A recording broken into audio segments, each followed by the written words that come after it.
Terima kasih pemirsa Anda kembali menyaksikan Kominfo Newsroom. Pemirsa, tingginya mobilitas saat mudik lebaran kerap membuat kepolisian membuat sejumlah antisipasi arus lalu lintas agar tidak terjadi penumpukan kendaraan dan menimbulkan kemacetan panjang. Dan jelang proses mudik lebaran 2024 yang hanya tinggal 2 minggu lagi, seperti apa persiapan Korlantas Polri mengamankan arus mudik agar masyarakat aman dan nyaman saat mudik 2024 ini?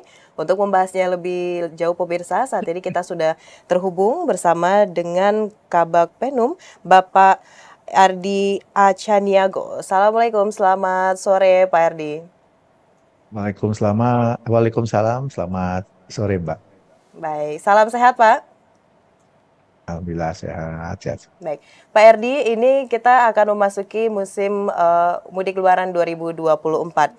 Dan sebelumnya dari Kementerian Perhubungan ini memprediksi bahwa jumlah pemudik pada Lebaran 2024 ini mencapai 193,6 juta jiwa yang menggunakan berbagai ragam moda transportasi. Nah, Pak Erdi, untuk mitigasi yang dilakukan sejauh ini yang diambil oleh Polri, seperti apa saja Pak? Baik itu di jalan tol, non-tol, dan juga pelabuhan, serta pengamanan di jalur rawan kecelakaan, seperti apa yang telah kita persiapkan Pak Erdi? Ya, baik. Terima kasih. Saya di sini akan menjelaskan terkait strategi-strategi Polri dalam rangka kesiapan kita menghadapi Ramadan dan hari raya, khususnya dari masyarakat yang melaksanakan mudik.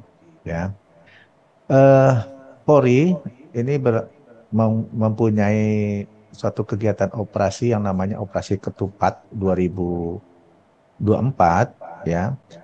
Dalam hal ini demi keamanan dan kenyamanan untuk masyarakat yang melaksanakan mudik, Polri itu sudah melakukan pengecekan ya terutama terkait dengan jalan ya, terkait jalan itu dimulai dari Banten itu dan hingga menuju ke daerah Jawa Timur. Nah, terkait dengan pengamanan saat mudik tersebut dan melalui operasi ketupat, kami menyiapkan dan untuk mengawal pelaksanaan mudik baik Lebaran 2024 agar berjalan aman, ya salah satunya strateginya adalah eh,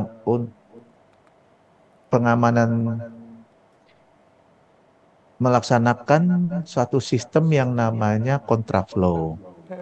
Kemudian yang kedua, kita melaksanakan sistem yang namanya satu arah atau one way.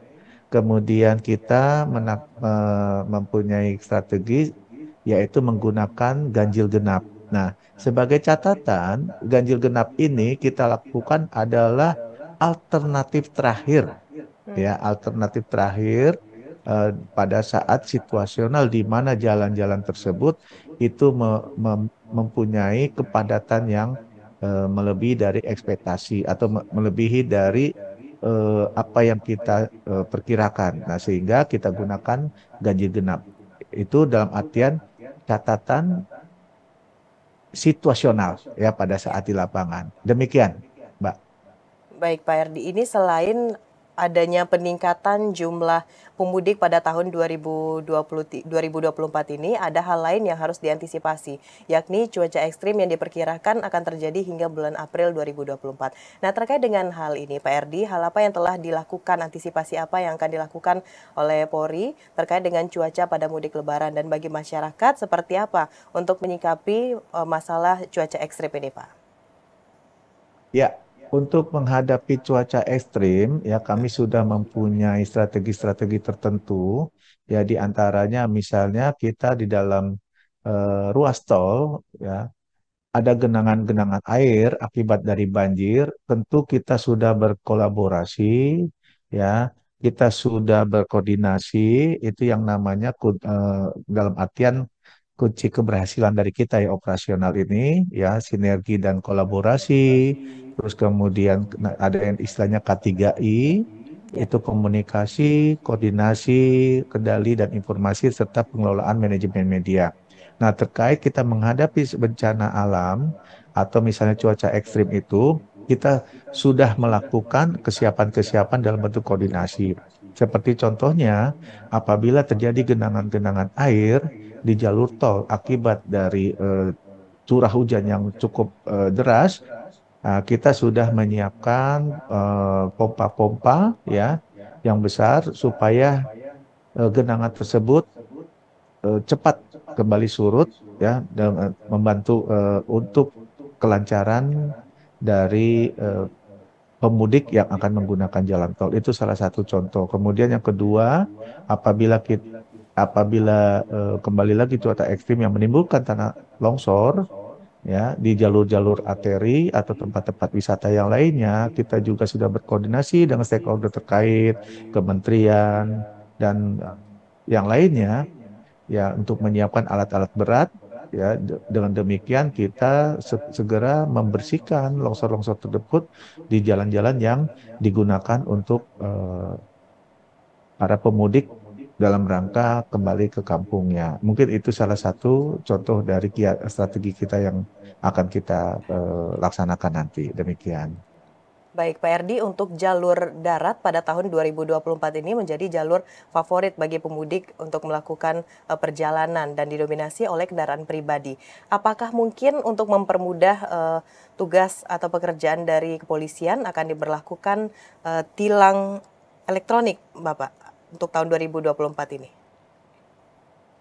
Ya, pada prinsipnya itu tilang elektronik itu kita tetap lakukan ya. Namun kita kembali lagi melihat situasi apabila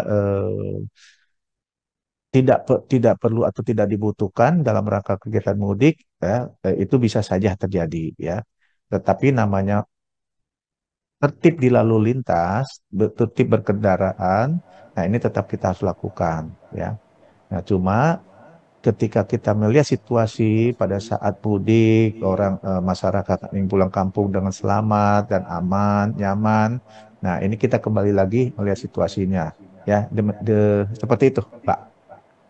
Baik, Pak Erdi, ini salah satu yang membuat terjadinya kemacetan adalah penumpukan di rest area. Nah, terkait dengan hal ini, seperti apa antisipasi yang akan dilakukan oleh kepolisian pada Lebaran 2024 ini, Pak?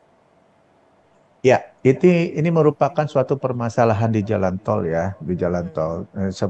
Sebelumnya saya akan jelaskan dulu ya terjadinya perlambatan di jalan tol ini beberapa penyebab ya antara lain ya di gate tol itu sendiri, kemudian di exit tol sendiri, lalu apa yang dimaksud dengan bottleneck penyempitan untuk dari arus yang lebih ruas yang lebih besar menuju ke yang kecil, kemudian di rest area yang tadi disampaikan, lah dan lain-lain hal. Nah, cara bertindak yang kita lakukan ya itu kita akan melakukan penutupan jalur tol.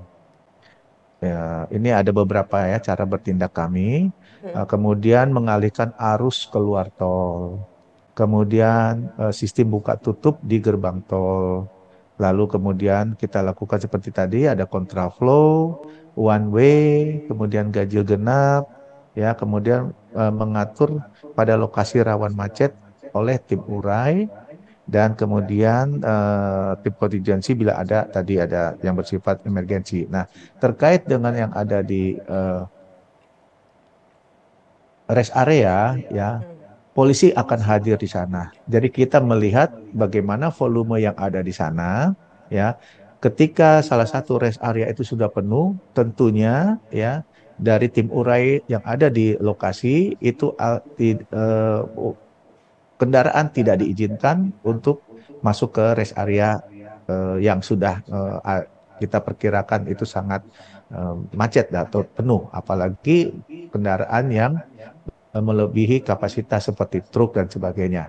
Nah, mungkin salah satu caranya seperti itu. Kemudian kita ada yang namanya buffer zone, perlambatan, ya. Tapi itu biasanya kita peruntukannya di pelabuhan, ya, di pelabuhan. Demikian, Mbak. Baik, itu terkait dengan bagaimana Polri menyiasati adanya penumpukan di rest area.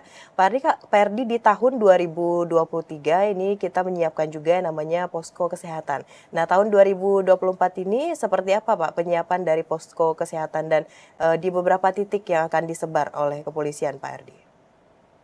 Baik, secara umum saya jelaskan ya. Jadi personil Polri ini ya kita ditugaskan dalam kegiatan operasi ketupat secara keseluruhan itu sebanyak 145.161 personil.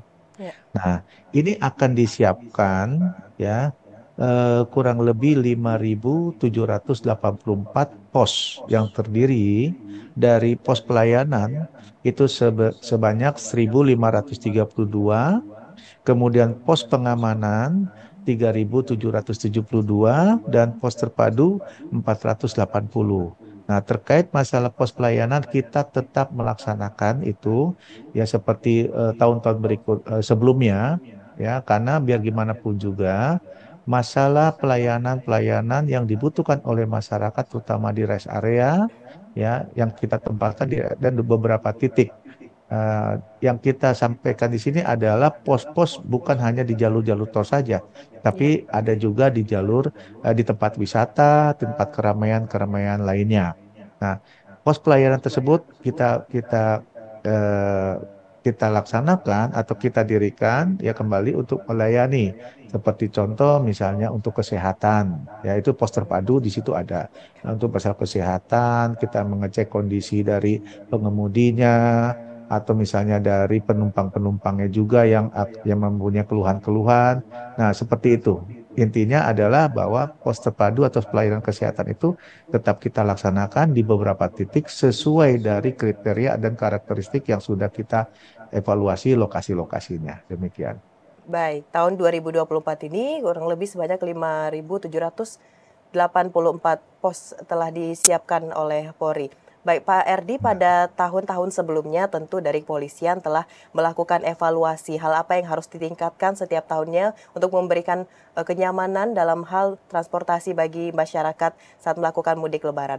Pada tahun 2024 ini, Pak Erdi, hal apa yang menjadi fokus dari kepolisian untuk terus ditingkatkan untuk memberikan kenyamanan kepada pemudik dalam melakukan mudik lebaran, Pak Erdi?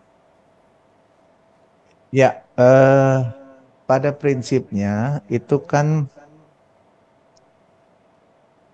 potensi kerawanan Kamseltib Carlantas itu kita akui ya adanya peningkatan volume ranmor atau kendaraan bermotor termasuk di rest area, kemudian peningkatan volume penumpang, kemudian peningkatan volume kendaraan bermotor di tempat wisata, ya kemudian peningkatan moda transportasi ya dan lain sebagainya. Tentunya eh, pelayanan-pelayanan ini atau perhatian Polri terhadap masyarakat itu tentu harus kita perhatikan ya.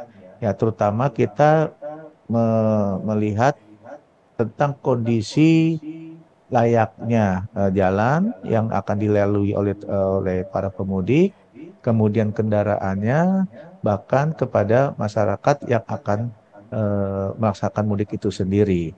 Jadi pelayanan-pelayanan atau yang perhatian-perhatian itulah yang selalu kita evaluasi ya supaya masyarakat kembali mudik dan lebaran dan kembali ke lokasi tempat di mana mereka bekerja nanti itu dalam keadaan aman, lancar, sehat ya tanpa keluhan-keluhan di perjalanan.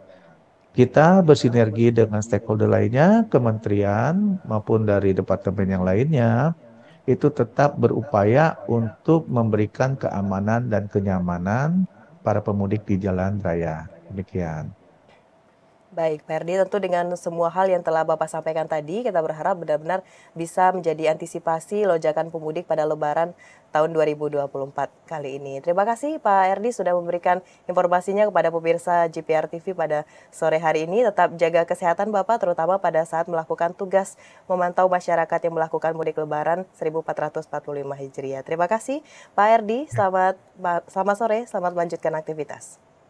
Mas sore, terima kasih.